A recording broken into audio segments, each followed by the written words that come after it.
ഇതൊക്കെ കണ്ടില്ലേ, ചോളം ചെറിയ നട്ടുപിടിപ്പിച്ചേക്കുന്നതാണ്, പക്ഷെ ചെറിയ ഒരു ഇതായേക്കുന്നത് കേട്ടോ. നല്ല രസമാണ്, എനിക്കിഷ്ടപ്പെട്ടു കേട്ടോ. എനിക്ക് ഇപ്പം സ്വഹാറിനെക്കാട്ടിലും ഇഷ്ടപ്പെട്ടെന്ന് പറയാം പ്രിൻസസ് ജബൽ അക്ബർ. കാര്യം എന്നാന്ന് ചോദിച്ചാൽ, നമ്മൾ ഓരോ കാണാത്ത സ്ഥലങ്ങൾ വന്ന് കണ്ടു കഴിയുമ്പം എനിക്ക് കുറച്ചുകൂടി പച്ചപ്പൊക്കെ ഇഷ്ടമുള്ളത് കൊണ്ട് എനിക്ക് ഒത്തിരി സന്തോഷമാണ് ഇതൊക്കെ കാണുന്നുണ്ട് കേട്ടോ. കാരണം നല്ല രസമുണ്ട്. നമ്മുടെ നാട്ടിലെ പോലെ തന്നെ എവിടെ തിരിഞ്ഞാലും നമുക്ക് കണ്ണിന് നല്ലൊരു സന്തോഷം വരുന്ന പച്ചയിലകൾ കാര്യങ്ങളൊക്കെ.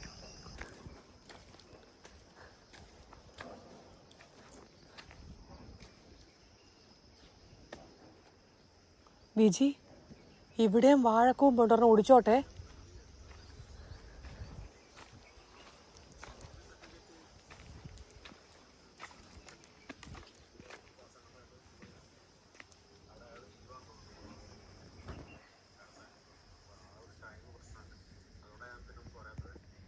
വാഴക്കൂമ്പുണ്ടെന്ന്